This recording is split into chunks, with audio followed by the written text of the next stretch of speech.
On November 13th, 1913,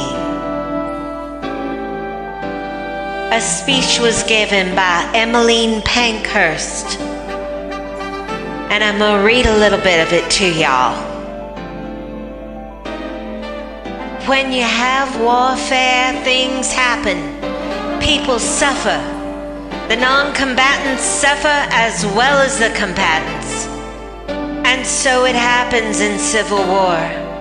When your forefathers threw the tea into Boston Harbor, a good many women had to go without their tea.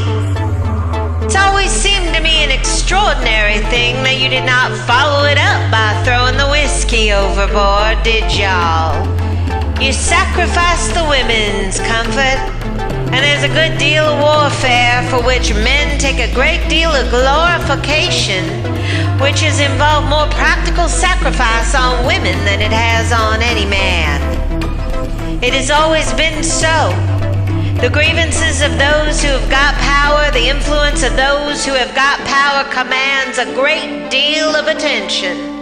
But the wrongs and the grievances of those people who have no power at all are apt to be absolutely ignored. That is the history of humanity right from the beginning. Well, in our Civil War, people have suffered. But you cannot make omelets without breaking eggs. You cannot have Civil War without damage to something.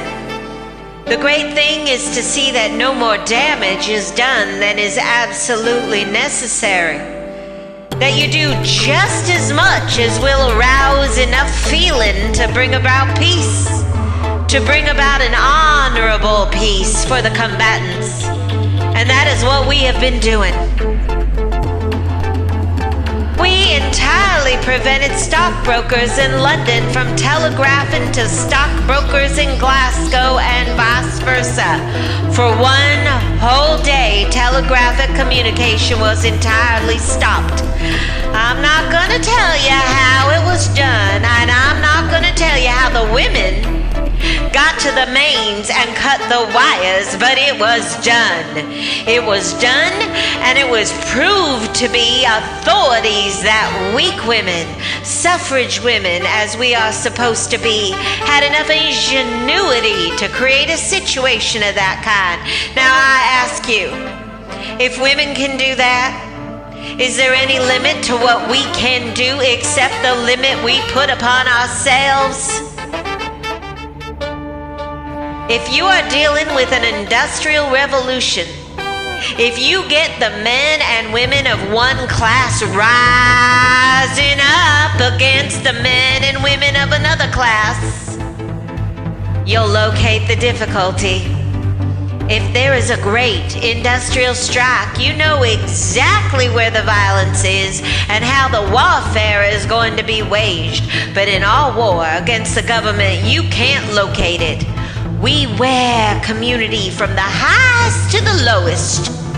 And so you see in the Women's Civil War, the dear men of my country are discovering it is absolutely impossible to deal with it. You cannot locate it, and you cannot stop it. Put them in prison, they said, that will stop it.